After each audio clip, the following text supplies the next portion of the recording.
وہ جا کر کے حکومت سے 5 بچوں بھر اناج لے لے، جس کے پاس 2 بچے ہیں وہ 2 بچے بھر اناج لے لے، سب برابر کھائیں، برابر طریقے سے رہیں، سب ایک ہی جیسا لباس پہنے، نہ کوئی مہنگا نہ کوئی سستا، ایک جیسا سب کا لباس۔ سوشلزم تو ایسا کہہ رہا تھا، وہ تو بڑی آئیڈیل چیز ہے، وہاں تو کوئی گیپ ہی نہیں ہے۔ لیکن اسلام کہتا ہے کہ نہیں، گیپ ضروری بھی ہے، زیادہ نہ ہو، بس یہ اسلام کہتا ہے۔ اسلام کیا کہتا ہے؟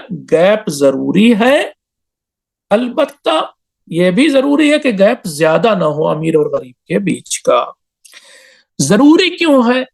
میں اس سلسلے میں سورہ زخرف کی آیت نمبر 32 پڑھ رہا ہوں قرآن مجید کی۔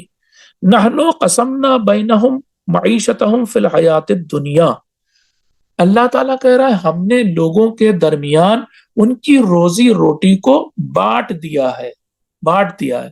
اب بانٹا ہے تو آگے کیا کیا؟ کسی کو کم کسی کو زیادہ دیا۔ دیکھیے کیا کہہ رہی آگے آیت، وَرَفَعْنَا فَوْقَهُمْ وَرَفَعْنَا بَعْضَهُمْ فَوْقَ بَعْضٍ درجات، اور ہم نے جب روزی روٹی بانٹی تو کچھ کو زیادہ روزی روٹی دی، کچھ کو بلند کر دیا اور کچھ کو نیچے رکھا، کچھ کو روزی روٹی تھوڑی سی کم دی، کچھ کو زیادہ دی۔ لِيَتَّخِذَ بَعْضُهُمْ بَعْضًا سُخْرِيًّا، تاکہ یہ لوگ جو اوپر لیول پر ہیں، تھوڑے پیسے والے زیادہ ہیں، یہ نیچے والے تھوڑا کم پیسے والے ہیں، یہ ان کو نوکری پہ رکھ سکیں۔ اب کہنے کا مطلب یہ ہے کہ اگر سب ہی کروڑ پتی ہوتے تو پھر ایک کروڑ پتی دوسرے کروڑ پتی کے لیے نوکری کیوں کرتا بھائی؟ تو ضروری تھا کہ سماج میں ایک اونچ نیچ ہو پیسے روپے کے حساب سے، تاکہ جو تھوڑا غریب ہے وہ کام کرے امیر کے لیے، ٹھیک ہے نا؟ اس لیے گیپ ہونا ضروری تھا، گیپ ہونا ایک لازمی چیز تھا۔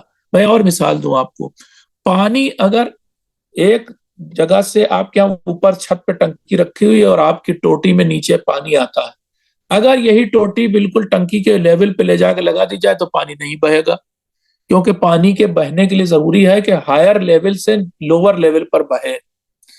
اسی طرح سے ہیٹ فلو کرتی ہے، یعنی جو حرارت ہے وہ ہائر ٹیمپریچر سے زیادہ ٹیمپریچر سے لوور ٹیمپریچر پر جاتی، اگر دونوں ٹیمپریچر برابر ہو جائیں تو پھر ہیٹ فلو نہیں کرے گی، تو پانی بھی نہیں بہے گا اگر اونچ نیچ نہ ہو۔ اسی طرح سے اگر سماج میں اونچ نیچ نہ ہو تو یہ سماج چلے گا نہیں، اس کی گاڑی نہیں چلے گی، کیونکہ ایک آدمی دوسرے کے لیے کام کرے گا، نوکری کرے گا، نہیں تو نوکری ہوئے گی نہیں، پھر کوئی کام نہیں کرے گا، پھر سماج میں کوئی سماج کا چکا نہیں گھومے گا۔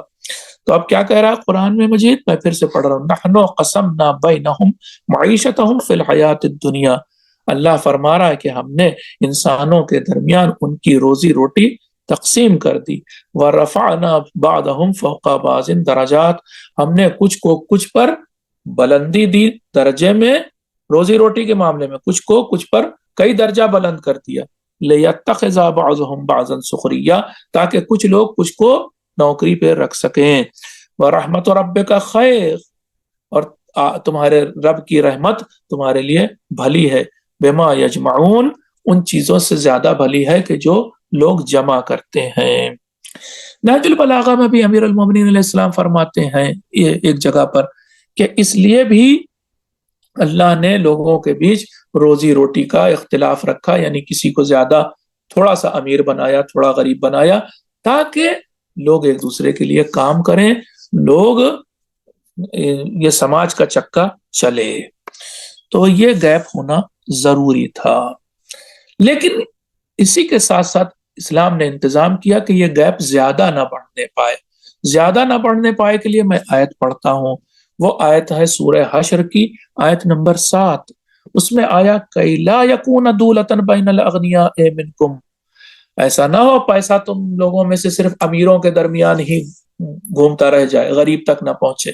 اس غریب تک پہنچانے کے لیے اللہ نے انفاق رکھا، یعنی جیبوں میں سوراخ کرنے کی بات کہی کہ تم لوگ اپنی جیب میں سوراخ بناؤ تاکہ غریب تک پیسہ پہنچے۔ یہ تھی میری آج کی بات۔ اب اگر آگے کریں گے تو آپ بھی کنفیوز ہو جائیں گے اور بات پھر بیچ میں نہیں روک سکتے، آگے پھر اس کے بارے میں اور بات کریں گے اگلے لیکچر میں۔ آپ کو کوئی سوال ہو تو آپ پوچھ سکتے ہیں۔